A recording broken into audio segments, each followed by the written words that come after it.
ውበታቸውን የሚያመልኩ ሰዎች የመከራ ምንጮች ናቸው። በውበት ከመደሰት መላቀቅ ነው የሚከፋል። በውበት መደሰት ስለምንፈልግ በውበት መደሰት ከፈለጋችሁ ሁል ጊዜ ይከፋችኋል። ለምን ይመስላችኋል? እንደዛ የሚደረግ ያልፋላ ረጅም በመሆናችሁ ከተደነቃችሁ ትጎብጣላችሁ፣ ታረጁ ነው። በዚያ መደሰት ከፈለጋችሁ ማለት በፀጉራችሁ የምትደሰቱ ከሆነ ወይ ፎረፎር ወይ ነገር ይመጣና ያረግፈዋል፣ ይረግፋል። አይናችሁን የምትደሰቱበት ከሆነ ወይ ያረጃል ወይ ደግሞ የሆነ ነገር ኦፕራሲዮን መደረግ አለበት ይባላል። ሁሉም ነገር ይረግፋል። በውበታችሁ መደሰት መቆም፣ የውበት ውድድርን ማቆም። እንጀራ መብላት ኃጢአት ነው? ኃጢአትም ጽድቅም ማለት ነው። መብላትም አያጸድቅም፣ አለመብላትም አያስቆምም። መጥገብ ግን አለ። መጥገብ መስከርም ኃጢአት ነው፣ መጥገብም ማለት ነው። መጠጥ አደገኛ ነገር ነው ከበዛ። ቀምሶ ቢያል ለማመስገን ቅዱስ ጳውሎስ ትንሽ ወይን ጠጥተህ ፈጣሪህን አመስግን ብሎ ለጢሞቴዎስ ለደቀ መዝሙሩ ልኮለት። መስከር ግን ኃጢአት ነው። እንዲያውም ምን ይባላል መሰለህ? አንድ ሰው እባብ ከነደፈው ይልቅ የሰከረ ሰው ይብሳል ይባላል። እባብ የነደፈው ሰው ለምሳሌ ቁርጭምጭምቱን ቢነድፈው፣ ጫማው ላይ እባብ ቢነድፈው መርዙ እንዳይሰራጭ ምኑ ላይ እናስረዋለን? ጉልበቱ ላይ እናስረዋለን። የሰከረን ሰው ምኑ ላይ ነው የምናስረው? ምንም ጠቅላላ እኮ ተመርዟል። መስከር በጣም ማለት በመጠጥ ራሳችሁን አታደንስ። እውነቴን ወይን በመጠጣት አትስከሩ፣ መንፈስ ቅዱስ ይሙላባችሁ እንጂ ነው ክርስቶስ።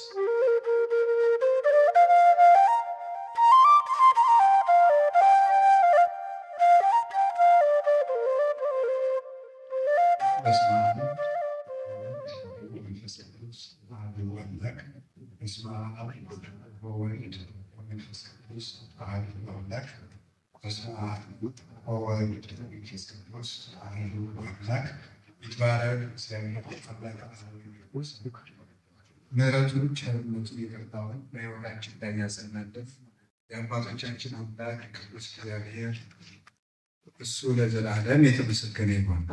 የእናታችን የቅድስት ድንግል ማርያም የወላዲተ አምላክ የቅዱስ መስቀሉ የቅዱሳን መላእክት የነቢያት የሐዋርያት የጻድቃን የሰማዕታት የመነኮሳት ረድኤታቸው ሁሉ ከእኛ ጋር ይሁን። ክቡር አባታችን መላከ ጽዮን አባ ወልደ ትንሣኤ የዚህ ታላቅ ደብር አስተዳዳሪ፣ የተከበራችሁ ከበሩ አባታችን መላከ ሕይወት ቆሞስ አባ ጸጋዘአብ የአቡነ ገብረ መንፈስ ቅዱስ ቤተክርስቲያን አስተዳዳሪ፣ ሊቀ መዘምራን ይልማ ኃይሉ፣ የተከበራችሁ እግዚአብሔር ቤተሰቦች ሁላችሁ ክርስቶስ ተንሥአ እሙታን አሰሮ ለሰይጣን ሰላም ኮነ። ሞቶ ተነስቶ የእኛን መከራ ተቀብሎ ለእኛ ደስታ ሰላም የሰጠን መድኃኔዓለም ከባሕርይ አባቱ ከመንፈስ ቅዱስ ጋር አንድ ለምንጦን መንግስቱ ክብር ምስጋና ይግባው። ርዕሳችን ስለ ደስታ ይሆናል። በደስታ ወንስ ድገሙት። አሁን እሱ ስለ ኦርቶዶክሳዊ ደስታ እንማማራለን። ኦርቶዶክሳዊ ደስታ ምንድን ነው? ስለሱ የምንማረው ምክንያቱም እዛ ጀምሬው ነበረ። በልደቱ ደስ ይላቸዋል ነበረ ደስታ። አሁን ስለ ኦርቶዶክሳዊ ደስታ አስተምራቸዋለሁ። ፊልጵስዩስ ምዕራፍ 4 ቁጥር 4 መነሻ እናደርጋለን። በጌታ ደስ ይበላችሁ። እስቲ በሉ ሁላችሁም በጌታ ደስ ይበላችሁ። ድገሙ ድገሙ። ይኸውላችሁ ከሰው ፊት ማስተማር ጥቅሙ ይሄ ነው። አሁን እነሱ ባይኖሩ ኖሮ እናንተ ዝም ብላችሁ እየተማራችሁ ነበር፣ ፈርታችሁ ነበር። አባቶች የሚያስፈልጉን ለመታረም ለዚህ ነው ሆኑት ማለት ነው። እሺ በምን ደስ ይበላችሁ? በጌታ። እሺ አሁን ስለ ደስታ አጭር ነገር እነግራችኋለሁ። ደስታ ምንድን ነው? እስኪ አንድ ደቂቃ አስቡ ሁላችሁ።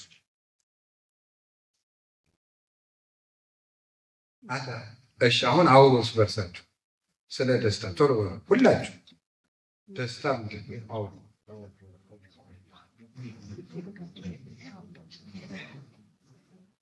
አውሩ ከጎን ለሁለት ላውሩ ሁላችሁ። ደስታ ምንድን ነው? ደስታ ምንድን ነው?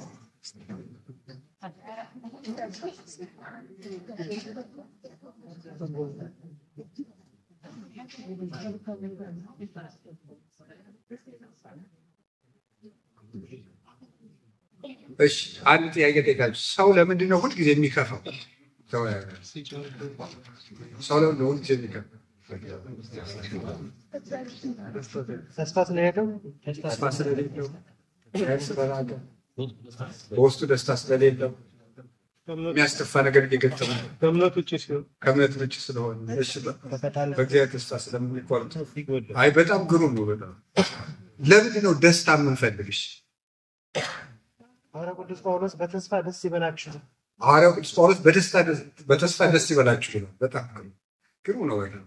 አሁን ሁላችሁ ደስታ አስፈልጋላችሁ አስፈልጉ እና በዚህ ሀገር ስትረስ የሚባል ነገር አለ እና ስትረስ ለምንድን ነው የሚይዛችሁ ነው ጥያቄው።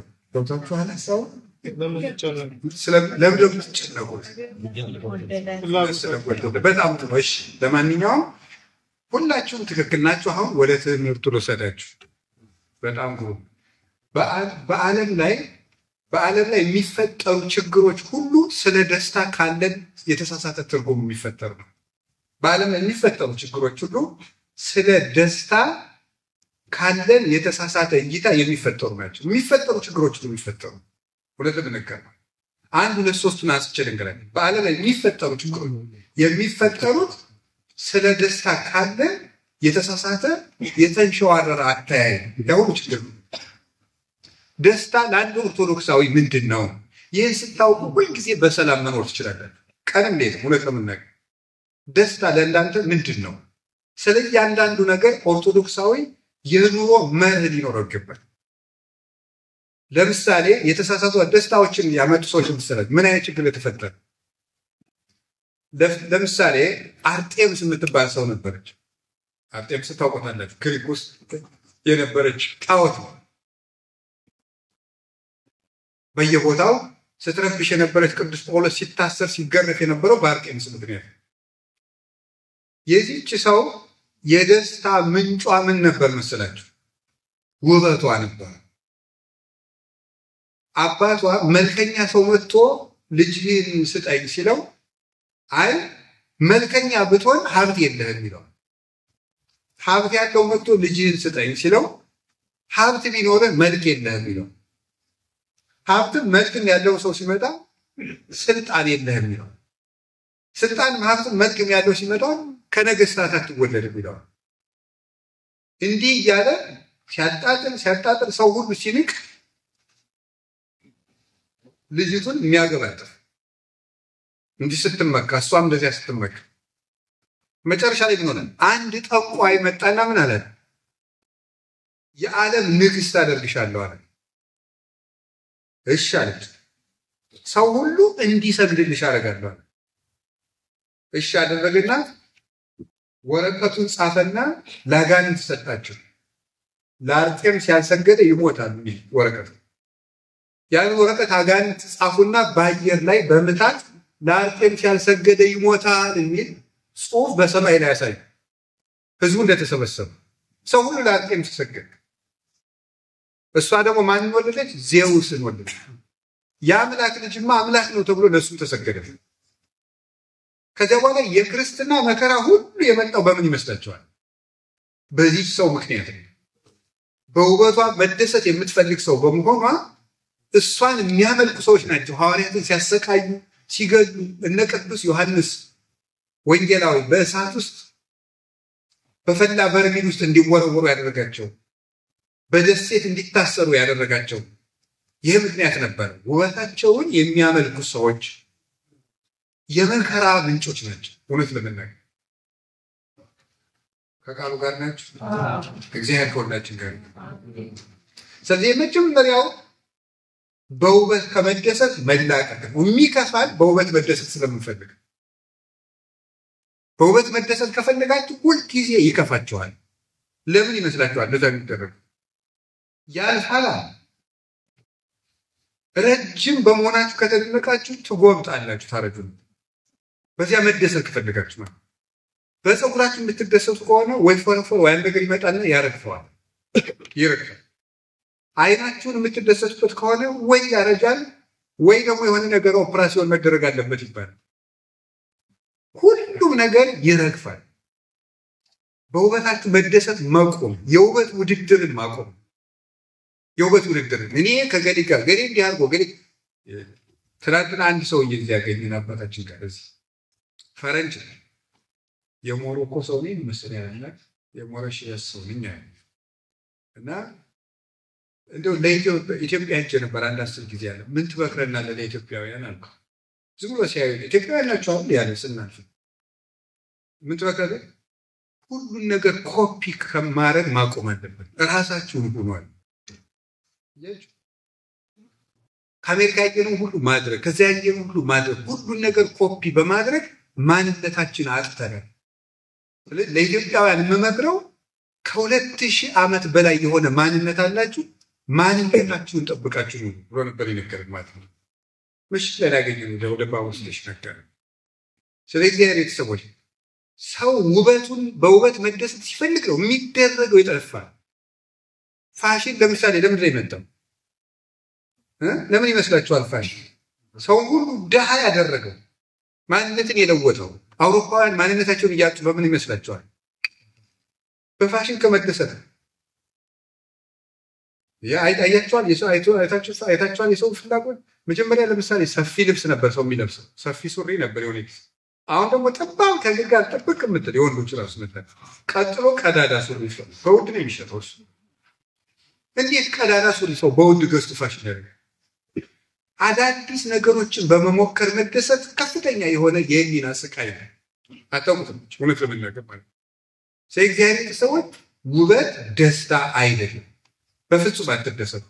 ሰው ሁሉ መልከኛ ነው። ኦሪት ዘፍጥረት ምዕራፍ 1 ቁጥር 26 ላይ እንደተባለ ሰው ወደ ትክክለኛው መልኩ ነው መሄድ ያለው። የምንከፋው ወደ መልካችን እየሄድን ስላልሆነ ነው። መልካችን እንደሆነ ነግራችኋል። አሁን መልካችን ውስጥ አይደለም። ትክክለኛው መልካችን እግዚአብሔር ነው የሚሰጠው። ወደዚያ ስንሄድ ነው ደስታችን መገኘት የሚችለው። ካሁን ምን ፀጉሩ ተከረከመም አደገም ምንም አለ ምንም ተደረገ ምንም ደስታ የለም። ሰዎች ተጅጎርጉረው ልባቸው ግን በየደቂቃው የሚደማል ይመስላል እንጂ ሲስቁ እውነት ይመስላል። በፍጹም አይደለም። ተብለጭልጨው ልባቸው ግን የጠቆረ ነው። እንኳንስ የቤተክርስቲያን አባት ዲዮጋኖስ የተባለው ፈላስፋ አላያችሁት? በጣም ሽቱ የተቀባ ሰው በአቴንስ አደባባይ ሲሄድ ምን ብሎ እንደመለሰለት መልካም ሽቱ ተቀብተሃል፣ የነፍስህን ክርፋት ግን በምን ማራቅ ትችላለህ ነበር። ውስጥ በሽቱ አይርቅማ። ደግሞ እናንተ የሽቱ ሀገር ነው ያላችሁት ፈረንሳይ። ውስጥ በሽቱ ማዛው ያኔ ከልብ የሚመጣ ክፉ ሽታ አለ። የቂም የነገር የብቸኝነት የብሶ ያንን አያርቀው። ስለዚህ ሰዎች ሁሉ ነገር ያልፋል። እስኪ አንድ ነገር እንገራችሁ። ኤልዛቤልን ታውቋታላችሁ? ታውቋታላችሁ አይደል? መጽሐፍ ቅዱስ ላይ ያለችው ኤልያስን ያሰደደችው ናቡቴን ያስገደለችው ኤልዛቤል በየጊዜው የምትለዋውጠው ምን ነበራት? የወርቅ ዘውድ ነበራት፣ የወርቅ ወንበር ነበራት፣ የወርቅ መጋረጃ ነበራት፣ የወርቅ ካባ ነበራት፣ የወርቅ ዙፋን ነበራት። መጨረሻ ላይ ስምን ሆነች? ሙታ ውሻ ነው የለሳት። የገደሏትን በመስኮት አውጥተው አንጠልጥለው ጥለው ነው የገደሉት። ያ ልብሷ አላደናትም። ያ ውበቷ ተጎትታ ከመሞት አላደናትም። ሰላም አልሰጣትም። ያን ድሃ መሬት ሁከት ይሰጣት ነው። ኤልያስሳ ምን ነበረች? አንዲት መጠምጠሚያ ብቻ ነበረች። ያችን መጠምጠሚያ ይዞ ምን አደረገ? አረገ። እግዚአብሔር ነጠቀው። ሲነጥቀውሳ የድሃው የኤልያስ መጠምጠሚያ ወሩሮት ለተማሪው ለኤልሳ ወሩሮለት ሄደ። ኤልሳ ሲሄድ ዮርዳኖስ ሲደርስ የመምሬ የኤልያስ አምላክ ወዴት ነህ ብሎ በመምሩ መጠምጠሚያ ዮርዳኖስ ሲመታው ተከፈለለትና ተሻገረ። የእግዚአብሔር ቤተሰቦች የድሃው የኤልያስ ልብስ እሱን ወደ ሰማይ አሳርጓል፣ ባህር ከፍሎ አሻግሯል። የኤልዛቤል ፋሽን ግን ተንጠልጥላ እንደ ውሻ ከመሞትና ደሟ በውሻ ተለሶ ከመቅረት አላዳናት። ሁከት የሚሰጠን የምንለዋውጣቸው ፋሽኖች አለ። አንደኛው መከራ በውበት መደሰት። እግዚአብሔር ሰው ሁለተኛ በከተማ የሚደሰት አለ። ታውቃላችሁ? በከተማ የሚደሰት በከተማ የሚደሰት በጣም ግር የሚቆርሚያል እንዲህ ያለው ሀገር ጥሩ ነው፣ እንዲህ ያለው ሀገር ጥሩ ነው እያለ በከተማ በቤቱ ዲኮሬሽን ይደሰታል። የሚያዝን ማለት እቃውን እኮ በትክክል ደርድሮ ሲያበቃ እንደገና ደግሞ አደራደሩ አላስደስተው እንደገና ቢደረድር ይባላል። እንደዚህ ሁሉ ያለ ሰው በከተማው ውበት ወጥቶ አይቶ ከተማውን አይቶ አቤት ከተማ አቤት ከተማ። እኔ ለምሳሌ አሁን ፍራንክፈርት ነበርኩኝ፣ ግን ከተማው ሳላዩ ነው እንጨነቀ ብዬ ነው ለከተማ ውበት የማባክል ባይው ጥሩ ነው። ግን ምን ሙዚየም ምናምን አይቻልም። ከተማ ግን አላይ መጣጥ ጉልበቴ ምን ያደርግ ለምን ማለት ኔሮን ቄሳር ታውቃላችሁ? ኔሮን ቄሳር በከተማ ውበት የሚደሰት ሰው ነበር። በከተማ ውበት አንድ ቀን ቁጭ ብሎ ከከተማው ዳር ሆኖ ሲያየው ከተማው አስጠላው። ሮም አይ ላቃጥለዋል፣ አዲስ እንዲሰራልኝ ላቃጥለዋል። አይገርም? በእሳት አነደደው ሮማ ከተማ በ67 ዓመት በእሳት አቃጠልና ከተማው ሲነድ እያየ ይደሰት ነው። እንዴት አይነት ግፈኛ ሰው ነው! በዚህ ይደሰታል። ከዚያ ስናደረገ ደግሞ ከተማውን አቃጥሎ ክርስቲያኖች ጣዖት አናመልክም በማለታቸው አማልክት ተቆጥተው ነው ይሄ እሳት የወረደብን አለ። በዚያ ምክንያት ነው ቅዱስ ጳውሎስና ቅዱስ ጴጥሮስ ራሱ የተገደሉት። በኋላ ስሙ ሆነ ህዝቡ አውቆበት ከተማችን አወደመ ብሎ ከከተማው ወጥቶ እየለመነ እየበላ አብዶ ሰውነቱ ሁሉ ተበላሽቶ ነው የሚሞተው። ከዚያው ከተማ ደስ ከተሰኘበት ከተማ ወጥቶ ማለት ነው። ይሄ መረን የሌለው ገደብ የሌለው ደስታ ፈላጊነት። እንዲህ ያለ ችግር መከራ ያለ በዘፈን የሚደሰቱ አሉ። እያደነዘዛችሁ ነው እግዚአብሔር ሰው። አሁን ያውቃለሁ እዚህ ሀገር ስትኖር የቤተሰብ ናፍቆት አለ፣ የሀገር ናፍቆት አለ፣ ብቸኝነት አለ፣ እንዳሰባችሁት አለመሆንም አለ፣ ብዙ ነገር አለ። እዚህ መጥቼ እንዲህ አድርጌ ስትሆን እንደገና ከላይ ደርሳችሁ ታች መውረድ የሚገርማቸው። ያንን ለመርሳት ዘፈን ልታዳምጡ ይችላል። ግን ያ ማደንዘዣ ነው። እውነቴን ነበር። እስኪ አንድ እቤት ውስጥ እንጀራ ባይኖር አንድ ህፃን ልጅ እንጀራ ስጡኝ እያለ ቢያስቸግር ዝም ብለው በኋላ እንሰጣለን ብንለውና ዝም ሳንሰጠው ስንቀር ነው እንደገና ስለሙ። ስለዚህ ተመልከቱ ዘፈኑ ይሄ ዝም በል አይምሯችን ለሚጠይቅ ጥያቄ ዝም በል እንለዋለን። ለጊዜው እናባብለዋለን በዘፈኑ። ስንነሳ እዚያው ሀዘናችን ውስጥ ነው። ዘፈኑ ተደምጦ ተኝታችሁ ስትነሱ ያው ብቸኝነት ነው የሚገጥማችሁ። ያ ማደንዘዣ ነው። እነማን ናቸው ታዲያ? ሄሮድስ የዮሐንስ መጥምቅን አንገት ያስቆረጠው በምን የሚደሰት ሰው ነበር? በዘፈን የሚደሰት ሰው። በዘፈን ተደስቶ ዮሐንስ መጥምቅን አስገደለ። መጨረሻ ላይ እሱ ሮማ ሄዶ ከእስራኤል ሮማ ሄዶ ታስሮ ሰውነቱ ሸቶ ቆስሎ የገዛ ስቃውን አብዶ እየወጨቀ እየበላ ነው የሞተ። ማን? ሄሮድስ። በዘፈን የሚገኝ ደስታ የለም። አውልቀን መጣላለን። ምን ለመናገር ደስ ያለው ቢኖር ምን ይበልናል? ይዘምራል። ያዘነ ቢኖር ይጸልይ።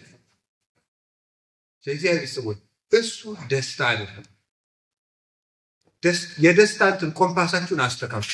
እንዲህ ዘወር የምታደርጉት እንፈልግ ዘወር የምታደርጉ ትክክለኛ ደስታ ያለበትን ነግራቸዋል። ሄዲያ በቸም ጸልዩ ነው እንዳት ቆይ ይላል። መጸለይ ነው እውነት ነው፣ ግን መንገዱን ነግራቸዋል። አንደኛው በዘፈን መደሰት ማቆም አለባችሁ። በዘፈን መደሰት ካቆማችሁ ከቃሉ ጋር ናችሁ። አሁን መዝሙሩ ሲደምቅ ራሱ በጣም ደስ የሚላችሁ እግዚአብሔር ያሰባችሁ ነው። እንደው ደስ ያላችሁ እሱ ራሱ ደስታችን መስተካከል አለበት። ትክክለኛ ዘወር በዘፈን መደሰትን ማቆም። አራተኛው በመጠጥ የሚደሰቱ ሰዎች አሉ። በመጠጥ መደሰት እየሰማችሁ ነው። መጠጥ ኃጢአትም ጽድቅም አይደለም። በመጽሐፍ ቅዱስ ኃጢአትም አይደለም ጽድቅም አይደለም። መስከር ግን ኃጢአት ነው። ገባችሁ? ምንድነው? እንጀራ መብላት ኃጢአት ነው። ኃጢአትም ጽድቅም ማለት ነው። መብላትም አያጸድቅም፣ አለመብላትም አያስቆምም። መጥገብ ግን ኃጢአት ነው። መጥገብ መስከርም ኃጢአት ነው፣ መጥገብም ኃጢአት ነው። ስለዚህ እግዚአብሔር ቤተሰቦች መጠጥ አደገኛ ነገር ነው ከበዛ። ቀምሶ እግዚአብሔር ለማመስገን ቅዱስ ጳውሎስ ትንሽ ወይን ጠጥተህ ፈጣሪህን አመስግን ብሎ ለጢሞቴዎስ ለደቀ መዝሙሩ ልኮለት። መስከር ግን ኃጢአት ነው። እንዲያውም ምን ይባላል መሰለህ? አንድ ሰው እባብ ከነደፈው ይልቅ የሰከረ ሰው ይብሳል ይባላል። እባብ የነደፈው ሰው ለምሳሌ ቁርጭምጭምቱን ቢነድፈው፣ ጫማው ላይ እባብ ቢነድፈው መርዙ እንዳይሰራጭ ምኑ ላይ እናስረዋለን? ጉልበቱ ላይ እናስረዋለን። የሰከረን ሰው ምኑ ላይ ነው የምናስረው? ምን ጠቅላላ እኮ ተመርዟል። መስከር በጣም ማለት ነው። በመጠጥ ራሳችሁን አታደንስ። እውነቴን ነው። ወይን በመጠጣት አትስከሩ፣ መንፈስ ቅዱስ ይሙላባችሁ እንጂ ብሏል ቅዱስ ጳውሎስ። መጠጥ አደገኛ እንቅልፍ የሚያዛባ ያልተገባ ደስታ የሚሆን ሌላ ኃጢአትን የሚመራ ስቃይ የሆነ እውነት ለምናገር ድል የሚነሳ ምስጢር የሚያባክል ሰውነትን የሚያዋርድ ከክብር የሚያሳንስ ዝቅ የሚያደርግ ለበሽታ የሚያጋልጥ የነፍስ ሸክም ነው መጠጥ። ወይን በመጠጣት ልባችሁን አትክዱ ይላል ሉቃስ ወንጌል ምዕራፍ 1 ቁጥር 34። ልባችሁን አትክዱ። ልብ ይከብዳል፣ መልካም ነገር እንዳያስብ ያደርጋል። የጠጣችሁ ራሳችሁን አታደንዙ፣ አትጉዱት። ትልቅ ሰው መሆን ይቻላል። የፈለገ ብትወድቁ ተነስቶ ትልቅ ሰው መሆን ይቻላል። በገጠማችሁ ነገር ራሳችሁን መጉዳት የለባችሁ። ውሻ አሉ አባቶቻችን ላይ ውሻ በገዛ ምላሱ ቁስሉን ያስፋፋዋል ይላል። የውሻ ምላሱ ምንድነው? ቀዝቃዛ ነው እና ቁስል ሲይዘው ምላሱ ሲለሰው ሲያቀዘቅዝለት ደስ እያለው ምን ያደርገዋል? ሲለሰው ምን እያደረገ ነው የሚሄደው? ቁስል እየተስፋፋ ሄደ። ሰው በጠጣ ቁጥር በዘፈነ ቁጥር የነፍሱ ቁስልና የልቡናው ሐዘን እየጨመረ ሄደ። ይሄ የተሳሳተ ደስታ ነው። ከቃሉ ጋር ናችሁ? ከቃሉ ጋር ናችሁ? እግዚአብሔር ከሁላችን ጋር ነው። በገንዘብ መደሰት ጥሩ ነው አይደለም? በእውነት ማለት ስለ ገንዘብ ራሱ ምልከታችሁ ይስተካከል ወንድሞችና እህቶች። ገንዘብ ክፉ ነው አላለም። ገንዘብ ሰዎችን በሁለት መንገድ ባሪያ ያደርጋቸዋል። ታውቃላችሁ አይደል? ጌታ ለገንዘብና ለእግዚአብሔር እኩል መገዛት አይችልም። አንደኛ አግኝተውት መጠቀም ለማይችሉ ሰዎች ባሪያ ያደርጋቸዋል። ሁሉን ነገር በገንዘብ ማድረግ የሚችሉ ይመስላቸዋል። ሁለት ለመናገር ማለት ነው። አሁን ሀብት ያላቸው ሰዎች ንስሐ አባታቸው ለስብሰባ ሲጠራቸው ቶሎ ብለው መዋጫ ሲኖር ጥሩ ነው። በፍጹም ትክክል አይደለም። ይህ የራሱ የገንዘብ ባሪያ የሆነ ሰው። አንዳንድ ሰው ቤተክርስቲያን ሄዶ ገዳም ሄዶ በገንዘቡ የሚፈራ የሚከበሩ ይመስላል። እናንተ ታደርጉት አታደርጉት እንጂ አንዳንድ ከውጭ ሀገር ሰዎች ሲመጡ እኛ ላይ ሁሉ መጠግበር ይፈልጋሉ። ለምሳሌ አሁን ገዳም መጥተው አባ ገሌን ማግኘት ፈልጌና የሉም ስላቸው ከአሜሪካን የመጣው በላቸው ይላል። አሜሪካ ገነት ነው መንግስተ ሰማያት? እንዲሁ ግርም ነው የሚያደርጉት። ይሄ የገንዘብ ባርነት ነው በራሱ። ምን ማለት ነው? ከዚያ እንደመጡ ሲያውቁ ያገኙኛል፣ ያከብሩኛል። መጀመሪያ ራሱ እንደዚህ ብሎ ማሰብ ፈጽሞ ነው የገንዘብ ባርነት ነው። ገንዘብ ሰዎችን ባሪያ ያደርጋል። ባርነቱ ምንድነው? ሁልጊዜ ይሄን አስተካክዩ፣ ይሄኛውን ካምፓኒ አስተካክዩ፣ መስመር አስይዘው ይሄን አስተካክዩ እንዳሉ እንደባከኑ ነው የሚሞቱ። እንዳይልሰው ወደ ጸሎታቸው አይመጡ፣ ወደ ንግዳቸው አይመጡ፣ ወደ ቁርባን አይመጡ። የጸሎት ጊዜ የላቸው፣ መጽሐፍ ቅዱስ የማንበቢያ ጊዜ የላቸው፣ ለኪዳን ጊዜ የላቸው፣ ለቤተሰብ ጊዜ የላቸው፣ ለሀገር ነገር ለቤተክርስቲያን ነገር ጉዳይ የላቸው። ጉዳያቸው ብር ነው። እስመ ስራው ለሁሉ ከአፍቅሮ ነው አይሉት። ገንዘቡን መውደድ የኃጢአት ሁሉ ስር ነው ይላል ጳውሎስ አንደኛ ጢሞቴዎስ ምዕራፍ 6 ላይ ሲናገር ገንዘብን መውደድ የኃጢአት ሁሉ ስር ነው። ሁለተኛ ገንዘብ ያጡትን ሰዎችን ባሪያ ያደርጋቸዋል። ገንዘብ ሲያጡትን ባሪያ ያደርጋል። ስለዚህ በአግባቡ መያዝ ያለባቸው። ገንዘብ ይዘውት ካላወቁትም ይገዛል፣ ሲያጡትም ደግሞ ባሪያ ያደርጋል። ለዚህም ደግሞ ማለት ሲኖራችሁ እወቁበት፣ ሳይኖራችሁ ደግሞ እግዚአብሔርን አመስግናችሁ ስሩ። ለገንዘብ ብላችሁ ማንነታችሁን አትሽጡ፣ ሰውነታችሁን አትለውጡ፣ ራሳችሁን ጠብቁ። ማንነት ከገንዘብ በላይ ነው። እውነቴን እነግራለሁ። ማንነት ማለት ለኛ ሰውነት ማለት ማንነት ለኛ ኦርቶዶክሳዊነት ነው። ከገንዘብ በላይ ነው። ገንዘብ እኮ እኛን ሸኝቶ ሰው ኪስ ውስጥ ሲገባ የገሌ ነኝ የማይከዳተኛ አይደለም። ድሮ ስትጠብቁት ስትለፉለት ላባችሁን ጠብ ስታደርጉለት ኖራችሁ ስትሞቱ ሰው ተካፍሎ ሲወስደው እኔ ነኝ አይደል? የሚወርሱ ሰዎችስ በህግ ነው። ሌባ ሲወስደው እኮ የገሌ ነኝ በህግ አምላክ አይደለም።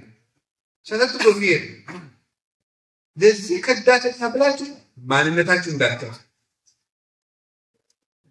ገንዘብ ደስታ አይሰጥም።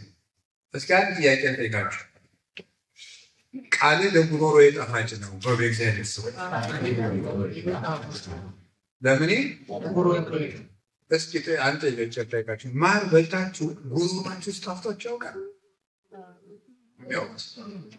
ማር ወረድ እየጣፈጠው ጉሮሮ ውስጥ የጣፈጠው ሰው አለ? እሺ ስጋዎት ጉሮሮ ላይ የጣፈጠው አለ ወይ? እሺ ጠጅ ጉሮሮ ላይ የጣፈጠ ምግብ ጥሩ ሌላ ነገር የሚጣፍጥ ኬክ የሚባል አለ። እሱ ጉሮሮአችሁ ላይ ጣፍጧችሁ ያውቃል? እሺ ጨጓራችሁ ላይ ይጣፍጣል? የት ላይ ልንጠፍት? ሁሉም ነገር አፍ ላይ ቢቀር ሁሉም ነገር አፍ ላይ ነው። በምግብ መደሰት ራሱ አንድ ችግር። ምግብ መብላት ኃጢአት አይደለም። በምግብ ግን መደሰት አቤት አቤት የተደራሽ አቤት አቤት ማድነቅ ራሱ በዓል ሲመጣ ራሱ ምግቡን እያሰቡ መደሰት ራሱ የኖር መብላት ነው የለውም። በምግቡ ግን ደስታን መፈለግ ማለት ነው። ሰምታችሁ? ሁሉም ነገር የት ላይ የሚቀር አሁን ታርጎ በዚህ ላይ ምን ወጥ ነው ያለ? ቀይ ወጥ፣ ነጭ ወጥ፣ አልጫ ተደርድሮ እንትን ብሎ በስታ ዛሬ ጥሩ ባንዋት ይላል። በሽሮ ወጥ ግጥም አድርጎ በልቶ ጥሩ ባላልዋል ለምን ያበላችሁ? ሁሉም ቢሆን ለአፍ ነው። ግጥም አድርገህ ከበላህ ጥሩ ባልዋል በቃ። ጉዳዩ ግን ከመብገር አይደለም። መንፈስ የመንፈሳዊ ደስታ ነው ባል። ግን ቁም ነገሩ ሆዳችሁ ከሞላ ሽሮ ስበልታችሁ ለምን ጥሩ በዓል ነው አትሉ? ሰው የዓይን አምሮትና የአፍ አምሮት፣ የጆሮ አምሮት፣ የአፍንጫ አምሮት ሊገድለው ነው ይገራችሁ። በጆሮ ዘፈን፣ በአፍንጫ ሽቱ፣ የአፍ ጣዕም መቅመስ፣ የዓይን የሚብለጨለጭ ነገር ታያችሁ። የእግዚአብሔር ሰዎች ይህ ሁሉ ደስታ አይደለም። ፈቃዱ ጋር ናችሁ? ፈቃዱ ጋር ናችሁ? እግዚአብሔር ከሁላችን ጋር ነው። ሌላው ቀርቶ በሚስትም በባልም በልጅም እኮ መደሰት አይገባም። መደሰት በማን ነው? እግዚአብሔር መፈለግ። ልጆች ደስታ ናቸው፣ እግዚአብሔር ጸጋ ናቸው። በእግዚአብሔር ጸጋነታቸው መደሰት ትክክል ነው። ሚስት የእግዚአብሔር ስጦታ ነው። በዚያ ስጦታነቷ መደሰት መልካም ነው።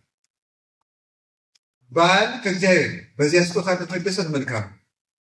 ግን አንድ ሰው ፈጽሞ ከጉዳዩ ጋር ቅዱስ ጎርጎርዮስ ዘኑሲስ እንደተናገረ የሚስቲቱ መልኳ፣ የሚስቲቱ አይኗ፣ የሚስቱ ጸጉሯ፣ የሚስቲቱ ስትራመድ እያለ የሚደሰት ከሆነ ጥላው በሞት የሄደች ቀን ቤቱ ጨለማ ይወርሳል።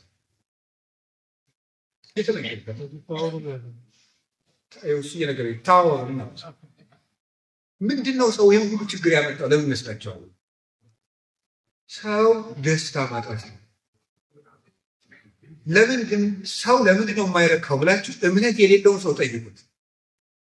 ሳይኮሎጂስት ይሁን ሳይካትሪስት ይሁን እግዚአብሔር የለም ብሎ የሚያምን ሰው ለምን አይረካም ብላችሁ ጠይቁ። መልሱ አንድና አንድ ነው። ሰው ሀገር ይቀይራል፣ አይረካም። አሁን ለምሳሌ አንዳንድ ሰው ኢትዮጵያ ሳለ አይረካም። አውሮፓ ስትመጡ ምዝረፉ አልመሰላችሁ? ረክታችኋል? አልረካችሁ? ትጀጅለን እንደው ከዚህ ሀገር እንደምንም ብዬ ልውጣልሽ ብላችሁ አሁን እዚህ መጣችሁ፣ ደስ አላችሁ። አሁን አሜሪካ ምን ወስዳችሁ ደስ አይላችሁ? ትንሽ ይመስላል። ስትሄዱስ ወይ ካናዳ ብትሄዱ እንደዚህ ነው። አትረው ወጭልኝ እዚያ ያለ ሰው ደግሞ ኢትዮጵያ መመለስ ይፈልጋል። ኢትዮጵያ ሲመለስስ ደስ ይለው ይሆን? ብዙ መናና ወደ ሀገራችን ለመመለስ ያብቃል ነው ይጸልያል፣ ያብቃችሁ። ግን ስትመለስ እዚያስ ደስ የሚላችሁ ይመስላችኋል? አይልም። ሰው በምድር ላይ የሚቀርቡለት ነገሮች ሁሉ ደስ አይል። ለምንድን ነው ብላችሁ ጠይቁ። ሁልጊዜ የሚከፋል ለምንድን ነው ብላችሁ ጠይቁ። እስቲ አንድ ጊዜ ሁላችሁ በሉ ሁልጊዜ ለምን ይከፋኛል?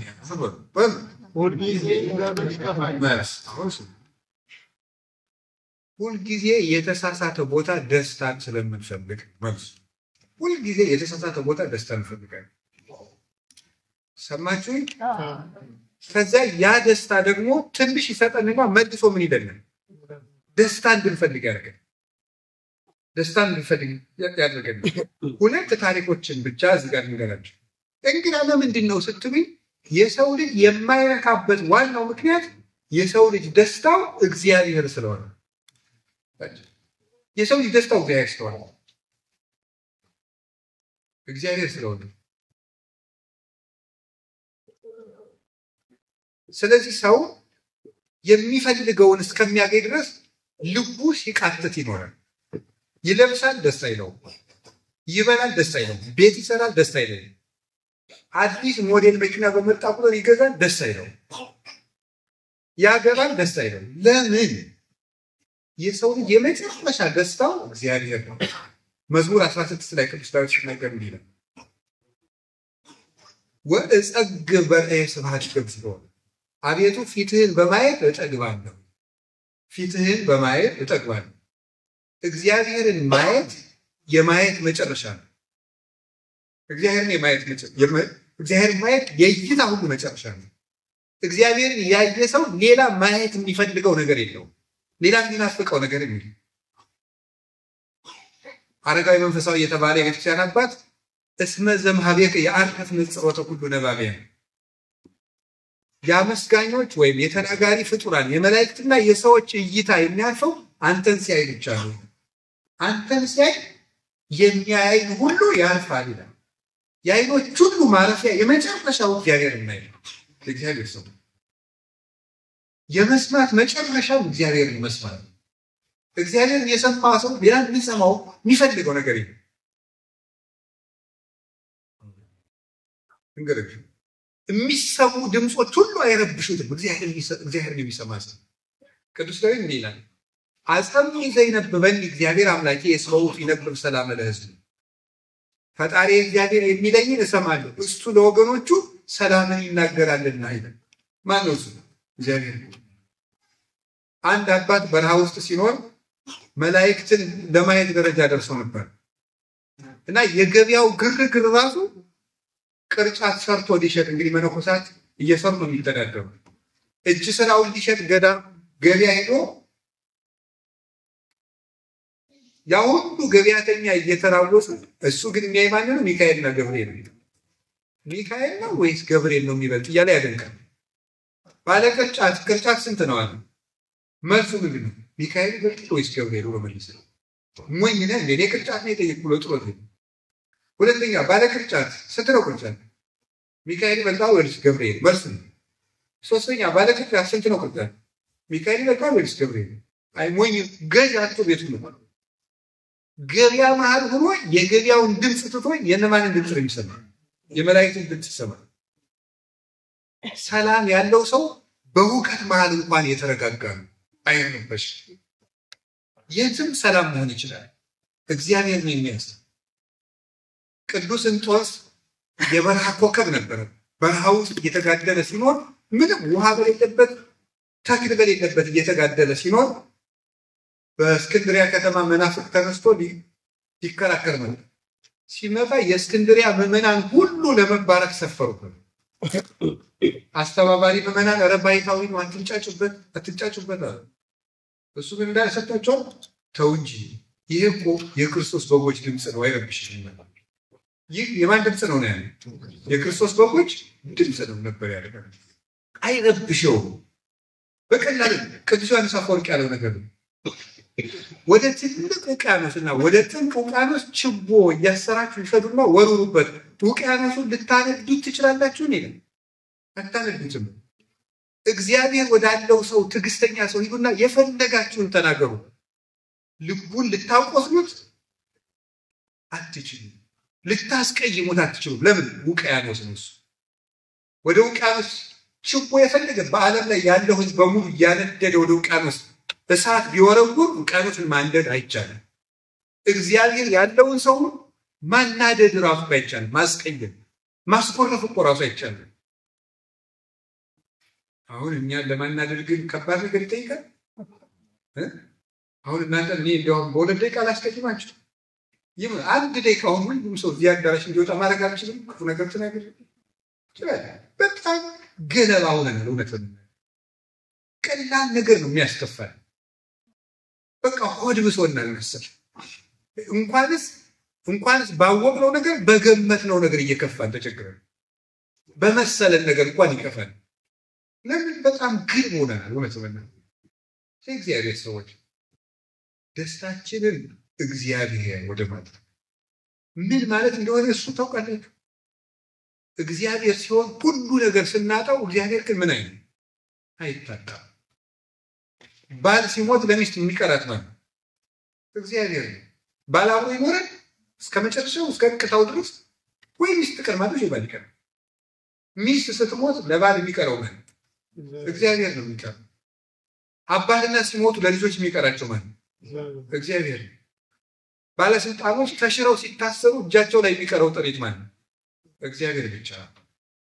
ቤተ መንግስቱ አብሯቸው አይታሰርም። ሌላ መንግስት መጥቶ ሲያስራቸው እጃችን ላይ መጨረሻ ላይ የሚቀር ሁሉ ሲያልቅ የሚቀረን እግዚአብሔር ነው። ሁለተኛ ነገር እኔ ቅዳሴ ሲቀደስ ቅድመ ዓለም ወስክለ ዓለም አለው እግዚአብሔር በመንግስቱ እግዚአብሔር በትስስቱ እግዚአብሔር በመለኮቱ ሲባል ደስ የሚለኝ ዓለም እግዚአብሔር ካለም አስቀድሞ ነበረ። እግዚአብሔር በመንግስቱ አለ። እግዚአብሔር በሶስትነቱ አለ። እግዚአብሔር አለ የሚለው ድምፅ የመጨረሻ ሰላም ነው። ለምን? ሄሮድስ የለም፣ ናቡከደነጾር የለም፣ ፈርዖን የለም ነበር። እግዚአብሔር ግን አለ። እግዚአብሔር ነገም አለ። እግዚአብሔር አስከፍተነውም አለ። እግዚአብሔር ሸሽተነውም አለ።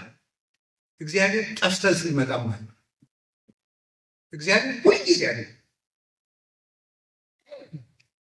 እግዚአብሔር ጥሎን ሄዶ ያውቅ። ሁልጊዜ የሚገኝ ወዳጅ እግዚአብሔር አርከማይና ትክክለኛ ወዳጅ ማለት ታውቃላችሁ። እሱ እግዚአብሔር የማይለወጥ ጠባቂያችን አቃቢ ነዘይ ማሰብ ይላል መጽሐፍ ይችላል። የማይለወጥ ጠባቂያችን የማይለወጥ ጠባቂያችን ማለት ምን ማለት ነው? እኛ ስንለወጥ እሱ የማይለወጥ ነው። ከቃሉ ጋር ናችሁ። እግዚአብሔር ከሁላችን ጋር አሜን። ስለዚህ ሌላው ነገር ሁሉ ምን ሞከረው ነገር ሁሉ ደስታ አይደለም። በልዩ ልዩ ልማድ የተያዘን ወንድሞች እህቶች ልንኖር ይችላል። እዚህ ክፉ ልማድ ደስታ ይሰጥናል ብለን የምናደርጋቸው ልማዶች ይኖራሉ። እዚያ መውጣት ከፈለጋችሁ እሱ የደስታ የሚመስል ሾተል ነው። እሱ ነፍስን የሚጎዳ የሐዘን ምንጫችን ነው። ደስታ ይወስድ ያደረግ ነው ያለ በጎላቸው ራሳችንን ልንመርምር። ጌታችን የተናገራቸውን ሁለት ሶስት ነገሮች ልንገራችሁ። አንደኛው 12 ዓመት ደም የሚፈሳት ሴት ነበረች። ታውቃላችኋል? ያቺ ሴት 12 ዓመት ደም ሲፈሳት መጽሐፍ ቅዱስ ላይ የተጻፈ ነገር አለ። ከባለ መድኃኒቶች ሁሉ ከሰረች እንጂ አላተረፈችም ይላል። ከምኖች ሁሉ ከሰረች እንጂ ምን አላደረገች? ባለመድኃኒቶች ምን እያደረገች ነው የምትከስረው? ምን ይሉኛል እያለች ነው ያድኑኛል እያለች ትከፍላለች። ምን ትላለህ? አትድንም፣ ያከስራል። ሌላ ባለመድኃኒት ጋር ትሄዳለች፣ አትድንም። ሌላ ባለመድኃኒት አትድንም። እነዚያ ምን እንደሆኑ ታውቃላችሁ? ምኖች ናቸው? ሁልጊዜ አይምሯችን ይጠግንልናል እያልን የምንቆፍራቸው የደስታ ጉድጓዶች ናቸው። ሲጨንቃችሁ ፊልም ታያላችሁ፣ አይፈውስም። ድራማ ታያላችሁ፣ አይፈውስም። የሚያረጋጋ ነገር ቀልድ ታያላችሁ፣ አይፈውስም። የሚያከስሩ መድኃኒቶች ናቸው እነሱ። መድኃኒት ይመስሉናል፣ እንሞክራቸዋለን፣ ግን ህሊናችን ውስጥ የሚደማውን ደም ግን ማቆም አይችልም። የሚያከስሩ ባለመድኃኒቶች ማለት ነው። ብዙ የሳይኮሎጂ ንግግሮችን እናዳምጣለን። በዓለም ላይ ብዙ መጽሐፍ ተጽፈዋል። የሚያረጋጉ ስሜትን መቆጣጠር እየተባለ ደስታን እንዴት ማግኘት ይቻላል፣ በራስ መተማመን እንዴት ይቻላል እያሉ ሳይኮሎጂስቶች ጻፉልን። እነዚያ ሁሉ የሚያከስሩ መድኃኒቶች ናቸው በፍጹም። አንድ ነገር ግን አደረገች። ምን አደረገች? ጌታ ሲመጣ ሰማች ላይ ጨርቁን ብዳሰስ ምን አለ እድናለሁ አለችና ጨርቁን ሄዳ በእምነት ነካች። ደግሞ በአንድ ቀን ቆመኝ። ጥያቄ፣ ሁላችሁ ዛሬ ጌታን ብታገኙትና ልብሱን ብትዳስሱ ደስ ይላችኋል? እውነት እና ሁኔታ አሁን እንግዲህ እሷ አገኘች፣ በዚህ አካባቢ እየተንቀሳቀሰ እያስተማረ ነው። እኛ ምን እናደርግ? ጨርቁ የት ነው ያለው? ምን ይመስላችኋል? ጨርቅ የተባሉ ምንድነው የተረጎሙት? ነቅዱስ ኤፍሬም ጨርቅ፣ የጌታ ጨርቅ የተባሉ ሐዋርያት ናቸው። የጨርቁ ጫፍ የተባሉት ደግሞ የኋላ ካህናት ናቸው። በኋላ የሚነሱ ካህናት ናቸው። ካህናቱ ኃጢአተኞች ልንሆን እንችላለን። ጉዳዩ ቄስን ለማስከበር አለ የሚሰብከው ከክርስቶስ ጋር እንድንገናኝ ብቻ ነው። የእግዚአብሔር ሰው የልብሱን ጫፍ ብነካው እድናለሁ። የልብሱ ጫፍ የተባለ ልብሱ ሐዋርያት፣ የልብሱ ዘርፍ እስከ ዓለም ፍጻሜ የሚነሱ ካህናት ናቸው። እነሱ ጋር ስትሄዱ እረፍት ታገኛላችሁ። ምን ብላችሁ ነው የምታርፉት? እምነታችሁን የሚያሳርፋችሁ። አንድ ቄስ ጋር ቁጭ ስትሉ እንደ ሳይካትሪስት አትቁጠሩት፣ ወይ እንደ ሳይኮሎጂስት ወይ እንደሆነ አማካሪ አትቁጠሩ። ለቄሱ ስትናገሩ ማን እንደሚሰማችሁ ነው ማመን ያለበት? ለእግዚአብሔር፣ ለጌታችን ለኢየሱስ ክርስቶስ ለራሱ እንደምትነግሩት ነው ማመን ያለባችሁ። አንድ ቄስ አይደል ማሰብ ያለባችሁ። አብራችሁ ምን ጊዜም ቄሱ ነኩሴ ሊሆን ይችላል፣ ያገባ ሊሆን ይችላል፣ ሌላም ሊሆን ይችላል። ብቻ ግን ክህነት ያለው ሰው ጋር በአንድ ወንበር ስትቀመጡ መሀል ላይ ማን እንዳለ ማመን አለብን? እግዚአብሔር እንዳለ ማመን። ያንን ስታደርጉ ነው ፈውስ የምናገኘው።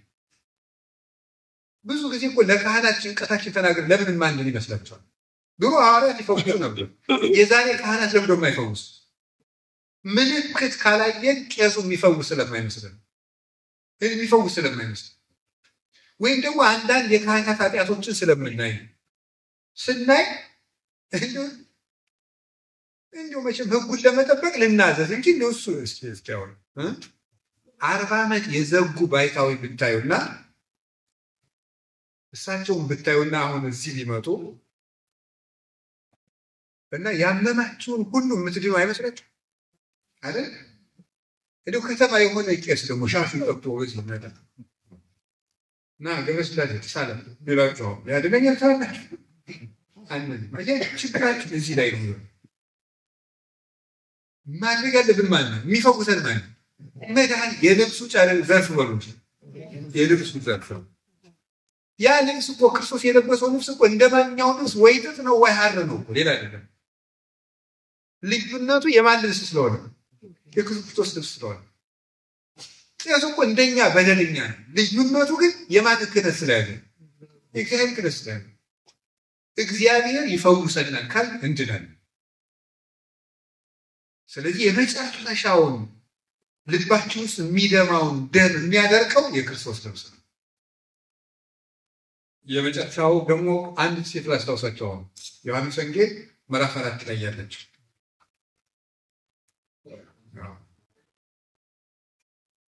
ያቺ ሰው ምን አይነት ሰው ነበር መሰላችሁ? ከደስታ ጋር የሚያዩ ስለሆነ ምን አይነት ሰው ናት?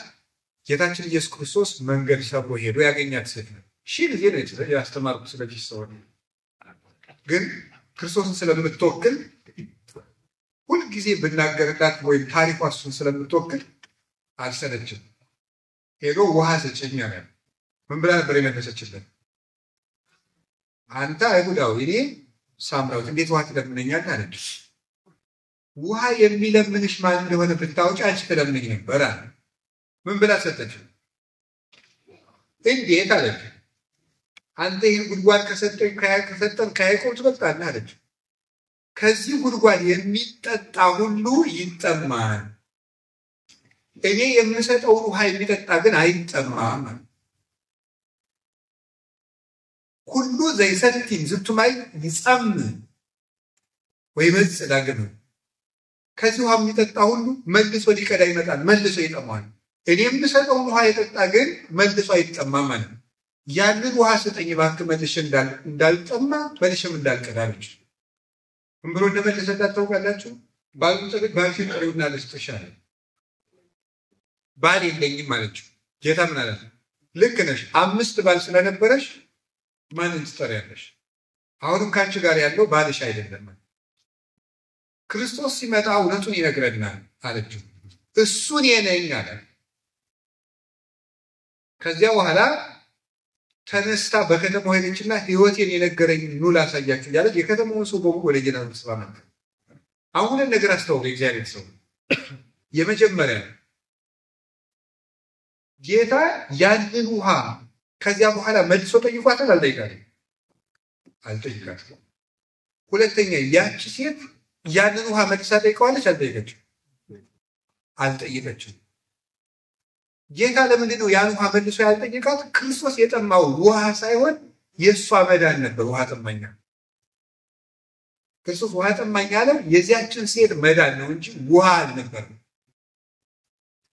እግዚአብሔር የሚፈልገው ትልቅ ህንፃ አለ። እግዚአብሔር የራበው ትልቅ የወርቅ ጥላ አይደለም። እግዚአብሔር የራበው ትልቅ መጋረጃ ያለው ቤተሰብ። እግዚአብሔር የራበው ሰው። የሰው መዳን ለክርስቶስ ውሃ ጥም። ያ ማለት ማለት ነው ታውቃላችሁ? ውሃ የጠማው ሰው ሊጠጣ የሚቸኩልን ያህል ክርስቶስ ይፈልገናል ማለት ነው። እንደሚወደው እርግጠኛ ነው። አንድ ሰው ሁልጊዜ ደስታ የሚያጣው እግዚአብሔር እንደሚወደው እርግጠኛ መሆን ሲያቅተው አንዱ ውሃ የተጠማ ሰው ውሃ ለመጠጣት ከሚቸኩል ሰው በላይ እግዚአብሔር ሰው ይጠማል፣ ሰው ይፈልጋል። ደቀ መዛሙርቱ ምግብ አምጥተናል ከከተማ ብላ አሉት። ምን ብሎ መለሰላቸው? እናንተ የማታውቁት ምግብ አለ እኛ ነን። ሐዋርያት ምናሉ ያቺ ሴት አምጥታለት ይሆን ወይስ ማን አምጥቶለት ነው? ጌታ ግን ምንድን ያላቸው? የማታውቁት ምግብ አለኝ ያለው ምን እንደሆነ ታውቃላችሁ? የዚያች ሰው መዳን። የሰው መዳን ለክርስቶስ ምግብ ነው። ያቺ ሴትስ ውሃ መልሶ የማያስጠማ ውሃ ስጠኝ ብላ ሲያበቃ መልሳ ስጠኝ ሳትለው የቀረች ይመስላችኋል? ያ ውሃ ጌታ ስለነበረ ያንን ውሃ ስላገኘችው የማያስጠማውን ውሃ ስጠኝ ብላ መልሳ ያልጠየቀችው ለዚህ ነበር። ስለዚህ ጌታ ምን አለ? ከዚህ ጉድጓድ የሚጠጣ መልሶ ይጠማል ማለት ይሄ ጉድጓድ የተባለው በዓለም የተዘጋጁ የደስታ ምንጮች ናቸው። ጭፈራ፣ ዘፈን፣ መጠጥ፣ ገንዘብ፣ ሌላ ውበት፣ ዝሙት፣ አመንዝራነት፣ ፈቃድን መፈጸም እንዲህ ያሉት ነገሮች ሁሉ መልሰው የሚያስጠሙ የውሃ ጉድጓዶች ናቸው። መልሰው የሚያስጠሙ ማለት ነው የዛሬ ላድርገውና ንስሐ ገባለሁ ስንል መልሰን ደግሞ ነገ እንድናደርገው ያስገድዳል። የዛሬ ላድርገውና ነገ ንስሐ ገባለሁ ስንል መልሶ ነገ እንድናደርገው ይገፋል። ኃጢአትን ጠልቶ እንጂ አድርጎ ማቆም አይቻልም። ስለዚህ መልሰው የሚያስጠሙ ጉድጓዶች ማለት ሰርተው በቃኝ የማያስብሉ ዛሬን ጨፍሬ ልተው ዛሬን አመንዝሬ ልተው ብሎ መውጣት የማያስችል ጉድጓድ ነገም አምጡ የሚያሰኝ ክፉ ጉድጓድ። ከዚያ ጉድጓድ የጠጡ ሰዎች ሁሉ መልሰው ተጠምቀዋል። ሰሎሞን 2-3 ሴት ሲል ነው 1000 ሴት እስከማግባት የደረሰ። 1000 ሴት አግብቷል። አንደኛ ነገሥት ምዕራፍ 11 ቁጥር 1 ጀምሮ የሰሎሞን 1000 ሚስቶች ነበሩ። ያ እንግዲህ ኃጢአትን ሁልጊዜ ዛሬ ምንድን እያለ ነው የጀመረው? ቆይ እችኛይቱን ሴት ከዛስ ከዚህ በኋላ አቆማለሁ፣ ከዛ 4 ከዛ አቆማለሁ፣ 5 አቆማለሁ ሲል 1000 ደረሰ። ቀጥሎስ ምን አደረጉት? ጣዖት አመለከ። ሴቶቹ እኛን መከተል ከፈለግ ጣዖት አመለከ። እግዚአብሔርን ትቶ የጣዖት መሰዊያ ሰራ። ለጣዖት አጠነ ሰሎሞንን ያሉት። እግዚአብሔር በዚህ ምክንያት መንግስቱን ፈለገ፣ ከፈለ። ለዚህ ነበረ መጽሐፈ መክብብ ምዕራፍ 1 እና ምዕራፍ 2 ስታነቡት አትክልት ተከልኩ፣ አዝማሪ አበዛው፣ ሴቶችንም አበዛው፣ ሁሉም ነፋስን እንደመከተል ነበር። ነፋስን የተከተለ ሰው ጅራቱን አይዞ መያዝ የለውም። ደስታ ያሳደደ ሰው እጁ ላይ የሚቀር ነገር የለም፣ ልቡ ወልቆ ነው የሚቀር። ስለዚህ መልሰው የሚያስጠሙ ጉድጓዶች ያላቸው ኃጢአት በሞከርነው ቁጥር መልሰን እንድንሰራው ምንጭ የሚሆን ስለሆነ ከዚህ ጉድጓድ የሚጠጣ ይጠማል። እስኪ በሉ ከዚህ ጉድጓድ የሚጠጣ ነው መልሶ ምን ይላል? ስለዚህ አንድ የለመዳችሁት ኃጢአት ቢኖር ስሩትና ነገ ትተውታላችሁ ሲላችሁ በዲናችሁ የምትመልሱት መስሉ ከዚህ ጉድጓድ የሚጠጣ የዛሬን ስሩትና ነገ ትተውታላችሁ ሲላችሁ ዲናችሁ መልሳችሁ ምንድን ነው? ከዚህ ጉድጓድ ዛሬ የሚጠጣ ነገ መልሶ ይጠማኛል፣ ስለዚህ አልጠጣም መልሳችሁ። ከዚህ ጉድጓድ የሚጠጣ መልስ የለም። የዛሬን ጫጭቅም የተዋለው የዛሬን አጭሼ የዛሬን ጨፍር የተዋለው የለም። የመዳን ቀን ዛሬ ነው። የማያስጠማው ውሃ ግን ማን ነው? ጌታችን ኢየሱስ ክርስቶስ። ዮሐንስ ወንጌል ምዕራፍ 7 ላይ ዘጸማ ይምጻ ሀቤ፣ የተጠማ ቢኖር ወደ እኔ ይምጣና ይጠጣ። በከመ ይቤ መጽሐፍ አፍላገ ማኅይወት ይወይን ስብከርሱ፣ መጽሐፍ እንደተናገረ የህይወት ውሃ ከሆዱ ይፈልቃል። ጌታችን ኢየሱስ ክርስቶስ የህይወት ውሃ ነው። እግዚአብሔር ቤተሰቦች የህይወት ውሃ ነው ማለት ነው። ውሃ ያነጻል። ተናዛት እንደጨረሳችሁ አንጽቶ ይሰጣችኋል። ምንም ቅሬት ሳያስተ ውሃ በረሃውን እንዲያፈራ ያደርጋል። አያደርግም? ዱባይ ሄዳችሁ አታውቁም? ወይም ሰምታችሁ ታውቃላችሁ? እልል ያለው በረሃ ያትንታገር ያለው በረሃ ማን ምንድን ነው እንደዚህ ያደረገ? ውሃ። ክርስቶስ የኃጢአት በረሃ የሆነው ሰውነት የጽድቅ ፍሬ እንዲያፈራ ያደርጋል። እውነት አሰብ እውነት ዘማዊቷ መግደላዊት ማርያም 7 አጋንንት የሰፈረባት የሐዋርያት ሰባኪ ያለ የነበረች አፖስትል ኦፍ አፖስትልስ ወለም ተባለ በቴዎሎጂ ትምህርት የሐዋርያት ምናቸው ሐዋርያቸው ነው። ለሐዋርያት ትንሣኤን የሰበከቻቸው ስለሆነ የመጀመሪያ የትንሣኤው ምስክር የሆነችው ሴት 7 አጋንንት የሰፈሩባት ዘማዊት ነበር። ቅዱስ ጴጥሮስ ጌታን ስንት ጊዜ ካደረሰ ነው? 3 ጊዜ ካደረሰ ነው። ያን ወጡ የሃይማኖት ጎርፍ ያጎርፍ። እግዚአብሔር በበረሃ ውስጥ ፍሬ እንዲያፈሩ ማድረግ ይችላል። ምንም የኃጢአት በረሃ የለም ብሎ በጌታችን በኢየሱስ ክርስቶስ ውሃነት ግን ማፍራት እንችላለን። ውሃ ውስጥ የተጣለ ደብዳቤ መልሶ አይነበብም። ተናዘን እግዚአብሔር ይፍታ ተብሎ በቀኖና የተደመሰሰ በክርስቶስ ዋና የተደመሰሰ ኃጢአት መልሶ አያስጠይቅም። በዛው ማን ይገባል? እዚህ ፈረንሳይ ልሳ ከገባችሁ ገዳም ስትገቡ ያኑ ኃጢአት አትናገሩ። አንዳንድ ጊዜ ምን ይመስላል? እንደው ከለቅ ያለ መነኩሴ ካልተቀበላችሁ ውስጣችሁን ይቅር ያልተባላችሁ ይመስላል። ወይም እንደው ወይ አክሱም እንደምንበላችሁ ወይ ደግሞ ደብረ ዳሞ ወይ የሆነ ገዳም ወይ ዝቋላ ወይ የሆነ ቦታ ካልሄዳችሁ ይቅር ያልተባላችሁ ይመስላል። ከተማ ተናዝዤ ይቅር ማልባል ይመስላችኋል። ወይም እንደው ጳጳሱን ሳይቀበሏችሁ ሳይ ሁሉ ይመስላችኋል። ወይ ፓትርያርክ እኛ መቼ ፍላጎታችን አድርገን ፓትርያርኩን ሳይሰሩ የሚሻለን ሊመስል ይችላል። ጉዳዩ ከተማና ገጠር መሆኑ አይደለም። ስንናዘዝ ለማን እንደምንናዘዝ ማሰባችን ለሱ ከተናዘዝ ለቄስ ምንናዘዝ አይምሰለን።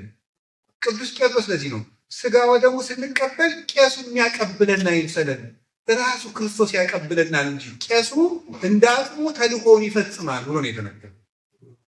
ስለዚህ ጌታችን ኢየሱስ ክርስቶስ ምን ያደርግናል? በረሃብ ሆን ፍሬ እንድናፈራ እዳ ደብዳቤ ቢኖርብን ተናዛችሁ ሲጨርሱ በነፃ ልጅ አልፈልግም ደህና አልሆ ነው የሚሰጥ ምንም መያዣ የሌለው እኮ ነው። ይህ ቀርቷል ነው ሰምታችሁ አይደል? ስለዚህ እረፍት የሚሰጠን እዚያው ስንሄድ ውሃም ያደርጋል ያነጻል ለነጻል ከዚያስ ፍሬ እንዲያፈራ ያደርጋል በፍሬው ደብዳቤ ለፍሳ እዳችን የሚደመስስልን ውሃ ክርስቶስ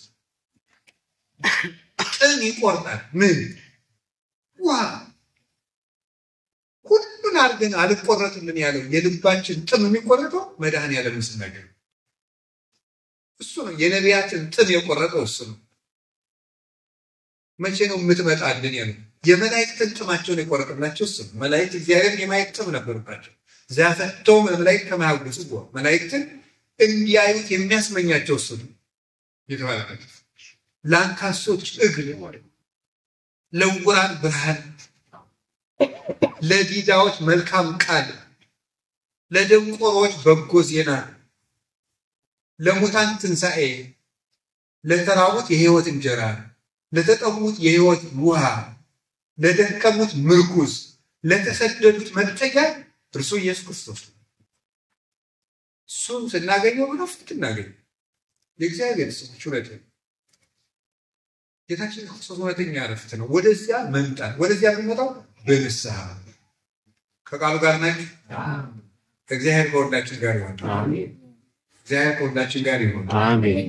ስለዚህ ወደዚያ ውሃ መምጣት ነው። ስለዚህ ምንድን ነው ነፍሴን መራት በረፍት ውሃ ምን አለኝ ነው የሚለው ዳዊት አሳደገኝ። ያ የረፍት ውሃ ማን ነው? ጌታችን ኢየሱስ ክርስቶስ ነው። አሁን ሁላችን ረፍት እንድናገኝ ህሊናችንን ወደ ጌታችን ወደ ኢየሱስ ክርስቶስ መመለስ፣ ያን ስናገኝ ደስ ይለናል። አንድ ታሪክ ብቻ ላስታውሳችሁ። ሐዋርያትን እንዲህ ብሏቸው ነበር ጌታ፣ ደስታችሁን የሚወስድባችሁ የለም። ሰማችሁ? ደስታችሁን ወስዱ የሚወስድባችሁ የለም። ማን ጊዜ ያሉት? ሐዋርያትን ምን የሚወስድባችሁ የለም ያለ? ደስታችን የሚወስድባችሁ የለም። እንዴት የሚወስድባችሁ የለም? እስኪ ከሐዋርያት አንድ ሁለት ሶስት ጥቀሱ። ጴጥሮስ ተዘቅዝቆ ነው የተሰቀለ። ጳውሎስ አንገቱ ተቆርጦ ነው ያረፈው። ቶማስ ቆዳው ተገፎ ቆዳውን ስልቻ አድርገው ሰፍተው አሸዋ እዚያ ውስጥ ከተው አሸክመው ነው ያዞሩት ስጋው። ማን ነው በሰላም የኖረው? ማን? እስጢፋኖስ በሪቀን ተወገረ። ታዲያ ደስታችሁን የሚወስድባችሁ የለም የሚለው አይጣላም? አልተጋጨም? ስለዚህ ምን እያለ ነበር? ደስታችሁ ያለው ማን ነው? ራሱን ነበር። እኔን የሚወስድባችሁ የለም እያላችሁ እጃችሁን ይወስዱታል፣ ቆርጠው እግራችሁን ይወስዱታል፣ አይናችሁን ያወጡታል፣ ልብሳችሁን ይገፉታል፣ እኔን ግን የሚወስድባችሁ የለም እያለ ሌላው ሁሉ ይወሰዳል። የማይወሰድ ደስታ እሱ ነው። የሐዋርያት ሥራ ምዕራፍ 5 ላይ ስለ ጌታችን ኢየሱስ ክርስቶስ ትንሣኤ ሲያስተምሩ ሐዋርያትን በኢየሱስ ክርስቶስ ስም እንዳታስተምሩ ብለው ገረፏቸው። ተገርፈው ሲወጡ ደስ እያላቸው ወጡ። ደስ እያላቸው። እንዴት ሰው ተገርፎ ሊወጣ ይችላል? ሲወጣ ደስ ይለዋል። ገረፏቸው፣ ኃይላቸውን ወሰዱት፣ ክርስቶስን ግን አልወሰዱባቸው። ትክክለኛ ደስታ እሱ ነው። ከቃሉ ጋር ናት። ከቃሉ ጋር ናት። እግዚአብሔር ወዳችሁ ጋር እንደው አሁን ንብረት የትንገራችሁ ይህንን ደስታ ማግኘት ከክርስቶስ ጋር መኖር ነው። ያሁን ወንዶች ሴቶች እንዲሁ ደስ እንዲላችሁ አታውቁ። እሺ የምር ነገር ሰው ስላማችሁ እንዳታገቡ። ይሄ ለእህቶቻችን የሚያጋጥም አይመስላችሁም? በቃ እንደው ጭንቀቱን ለመገላገል ምን አንዱ እንዳግባዋት ነው ፈታን ነው የሚወጣው።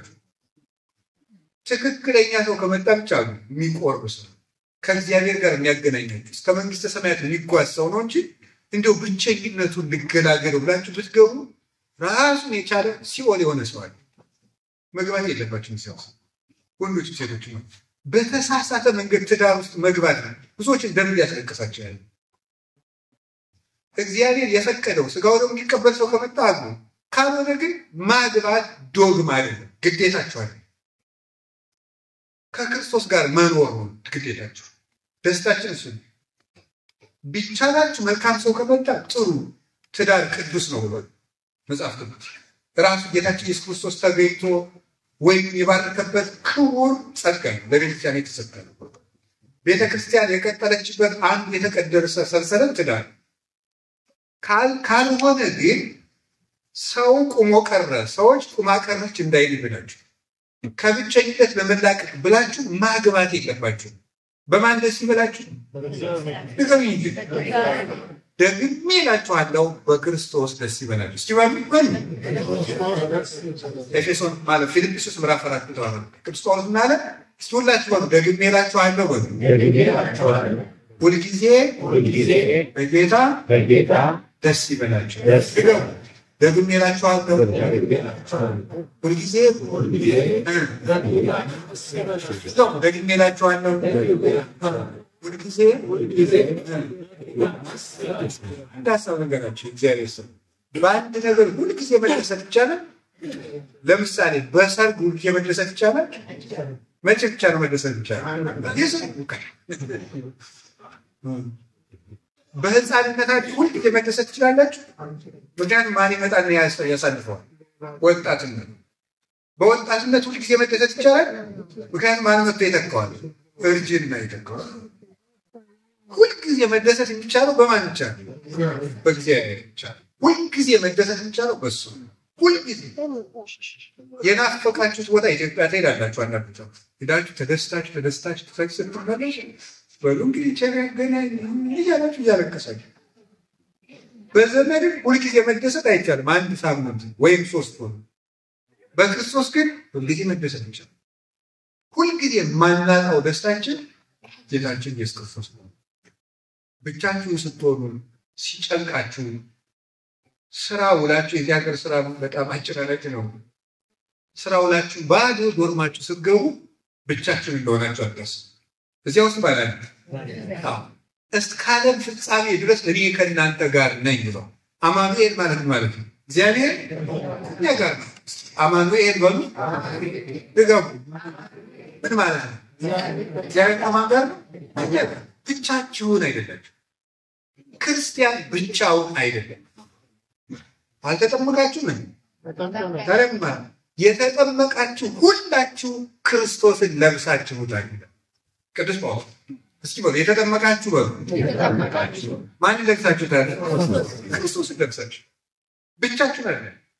ስጋዬን የበላ ደሜን የጠጣ እኔ ከእርሱ ጋር እኖራለሁ። ጌታችን ኢየሱስ ክርስቶስ ከእኛ ጋር። ብቻችሁን አይደላችሁ። ስትገቡ እያማተባችሁ መግባት፣ መጽሐፍ ቅዱስን ማንበብ፣ ጸሎታችሁን መስጠት። አልጋ ላይ ሆናችሁ እንቅልፋችሁ እስከምትመጣ 5 ደቂቃ ካለቻችሁ ጋደም ብላችሁ የጌታ ልደቱን በህሊናችሁ መተረክ። ቤተልሔም ነበረ፣ ከዚያ አርበኞች ተሰብስበው በህሊናችሁ ነው የምትተረኩት። ስቅለቱን መተረክ፣ ትንሣኤውን መተረክ፣ ጉዞዎቹን መተረክ በህሊናችሁ። የዛን ጊዜ አብሮን ይሆናል። እሱ ያን የመጣ እረፍት ይሰጣችኋል። የሚያውቃችሁትን ነገር ሁሉ ቆርጦ ይጥለዋል።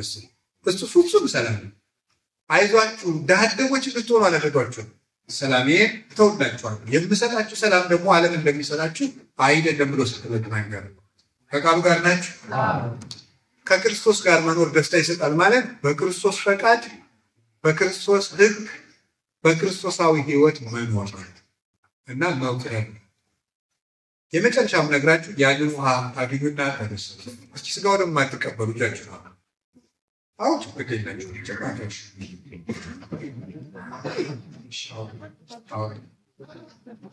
አወር ጉዳችሁ የተጠማ ቢኖር በሉ ምን ይበል? ይምጣና ምን ይበላል? ይጠጣ። ስለዚህ ሁላችሁም ለስጋው ደግሞ ተቀበሉ። የእግዚአብሔር ሰዎች ሁላችሁ እኔ ኃጢአተኛ ነኝ ነው መልሳችሁ አይደለም? አይገባኝም ነው ትውስ አይደለም? ጥያቄ ልጠይቃችሁ። ጌታ ምንድን ነው ብያችሁ ነበር ቅድም ትምህርቴን እየጨረስኩ ውሃ በሉች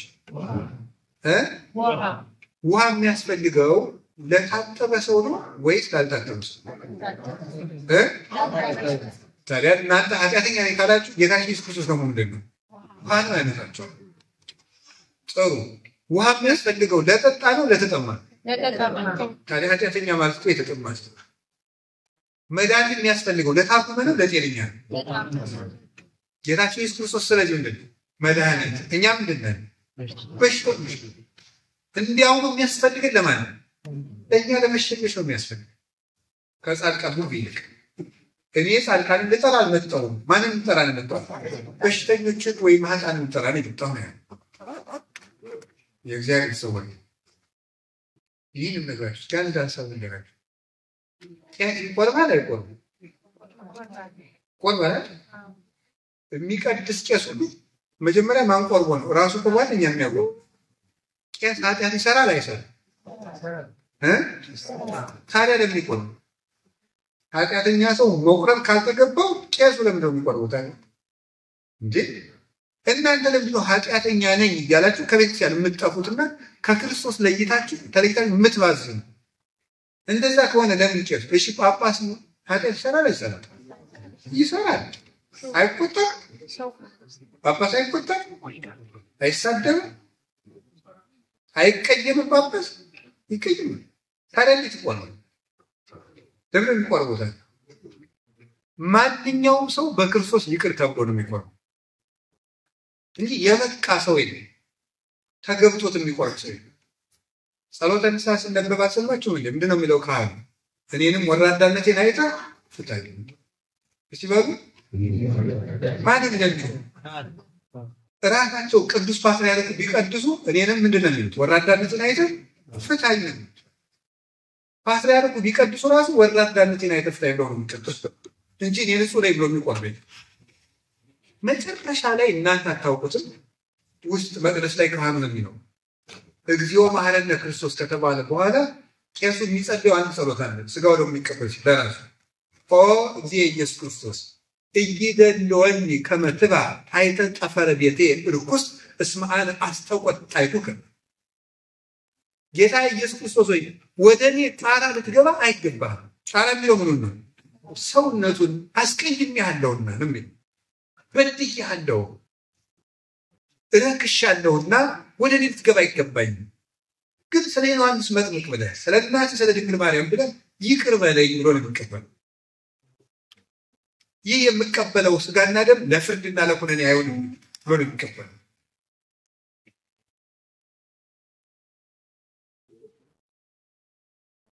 ኢለዘርክዮ ኃጢአት ወኢለኩነኔ ለፍርድና ለመካሰስ አይሆንብኝ ብሎ ነው የሚቀበለው።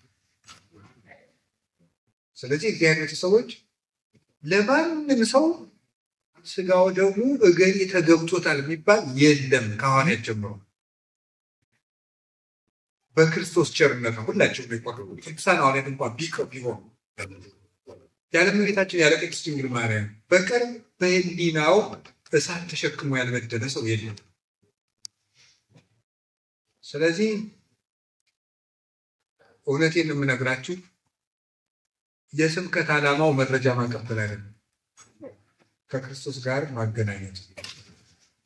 በጉባኤው አይደለም እንድትረኩ የምፈልገው የጠማችሁን ውሃ አሉላችሁ ያ ጌታችን ኢየሱስ ክርስቶስ። ስለዚህ የምነግራችሁ ኃጢአታችሁ መልሼ ብበድልስ የሚል ጥያቄ ነው። ቄሱም እየበደለ ነው የሚቆርብ አልኳችሁ። በምን እንጠነቀቃለን? ከሳት ደግሞ ምን እናደርጋለን? ንስሐ እንገባለን። የማቴዎስ ወንጌል ምዕራፍ 18 ላይ ወንድሜ ቢበድለኝ ስንት ጊዜ ይቅር ልበለው አለ ቅዱስ ጴጥሮስ። ሰባት ጊዜ ነው አለ ጌታ። ምን አለ? 7 ሳይሆን 7 ጊዜ 490 ጊዜ ማለት ነው አይደለም። 7 በዕብራውያን ፍጹም ቁጥር ነው። 7 ጊዜ ሲባል ፍጹም ማለት ነው። ወንድሜ ቢበድለኝ የተባለው ስለቂ ማለት ነው ጉዳዩ። ሰዎች እየበደሉ ንስሐ ቢገቡ ስንት ጊዜ ንስሐ አንስታቸው ጥያቄ። ጌታም ደግሞ ፍጹም በበደሉ ቁጥር ምን በላቸው? ይቅር በላቸው፣ ስርየት ስጣቸው። ከበደል ንስሐ እንገባ። በነገራችሁ ላይ ሁሉም የማይቆርብ ክርስቲያን ያለት የኢትዮጵያ ኦርቶዶክስ ተዋሕዶ ክርስቲያን ማን እንደመጣው ማይታወቅ የህንድ ኦርቶዶክስ ክርስቲያኖች 2.5 ሚሊዮን ኦርቶዶክስ ካላቸው 2.5ቱም ይቆርባል። የሶሪያ ኦርቶዶክሶች ያላቸው ሁሉ ይቆርባል። የግብፅ ኦርቶዶክስ ያለው ሁሉ ይቆርባል። እንደዚህ ያለ ጅልነት ያለን የኢትዮጵያውያንና ኤርትራውያን ብቻ ከግራይ መሐመድ ወዲህ የመጣው እንጂ አንድ ክርስቲያን ሳይቆርብ ክርስቲያን አይባልም ራሱ። ስለዚህ የምንኖርለት ዓላማ ራሱ ከክርስቶስ ጋር ነው። እንዴ እውነቴን ነው። ስጋው ደግሞ ተቀበሉ። እንደው ምናልባት የማይቆርብ ባል ቢገጥመኝ ካላችሁ ሴቶቹ ቅልጥ ብለው ይቀራንታሉት። እውነቴን ነው። ምክንያቱም ዛሬ ወንዶቹ ቆርበን ማግባት አንፈልግም እያሉ ነው አሉ ነው። ካልቆረበ ልም ብሎ ይቀር ከክርስቶስ ጋር ሙት በቃ። የማይቆርብና ማትቆርብ ሚስት አታገቡ። ጥቅም የለም። የትዳር ዓላማው ኑሮን መተጋገዝ አይደለም፣ በህብረት መዳን መንግስትን መውረስ። ሰው የሚያገባው ለመጽደቅ ነው እንጂ በኑሮ ለመረዳዳት አይደለም። ለመጽደቅ ነው የሚያገባው። አንድ የድነት መጓዣ መንገድ ነው፣ ጉዞ ነው። የመንግስተ ሰማያት ጉዞ ነው ትዳር እንጂ አዋጥቶ መኖሪያ አይደለም። ስለዚህ እግዚአብሔር ተሰወረ ምንም ነገር ስጋው ደግሞ ተቀበሉ። አሁን ከቻላችሁ ሰኔን ተዘጋጅታችሁ ሐምሌ ላይ ቁረቡ፣ ጾሙን ንሳገሩ ከነዚህ አባቶቻችሁ ጋር። ካልሆነ ሐምሌና ነሐሴ ሊሆን ተዘጋጅታችሁ መስከረም ላይ ቁረቡ። ታው የመዳን ቀን ዛሬ ነው፣ ከዛሬም አሁን ነው። እንግዲህ ጌታችን ኢየሱስ ክርስቶስ ተመልሶ መጥቶ የሚሰብካችሁ እንዳይመስላችሁ። ከፋም በጀም መጽሐፍ ጽፎ ሄዷል። መጽሐፉን እያደረስንላችሁ ጊዜ የምናገኝ ይመስላል። ኢትዮጵያ ውስጥ አሁን ህፃናቱም ትልቁም እየተቀጨ እየሞተ ነው። ምናልባት እናንተ ሰላም ሀገር ነው የምንኖረው ብላችሁ ኮሮና የመጣ ጊዜ ስንት ሰው ሳገውት ነው። እኔ ማነው ትንሽ በቀጠለ ነው ሰው እንስታንደው ያንቺ ፖለቲከኛው ሁሉ ሲናዝዝ ነው። ልክ የኮሮና ሲመጣ አውሮፓ መኖር አሜሪካ መኖር አፍርቷል። ሁሉም ረገፈ። አሁን አንድ ጠብ ቢመጣ በአንድ መሳሪያ የምናልቅ እኮ ነው ሁላችን። ለምሳሌ አያድርገውና ሶስተኛው ዓለም ጦርነት ሊጀምር በአንድ የምንጠፋ አይደለም። በዛን ጊዜ በአሜሪካ የጦር አውሮፕላኖች ሂሮሺማና ናጋሳኪ አመድ ከሆኑ የዛሬ ኑክሌር ደግሞ እንዴት ዓለምን አንድ ሊያወድም እንደሚችል አታውቁ። እንደው በደቂቃ አንድ የከፋው ፕሬዝዳንት ኑክሌር ቢጫን ነው ማለት እኔ ነግሬያችኋለሁ። ከሞት ጋር ውል የለንም። አሁን ብንመለስ መልካም ነው። ከሚያሳርፈና ምን አቀራብለን እግዚአብሔር ለሁላችንም ረፍት ይስጣል። አስራት እግዚአብሔር ይቆይልን።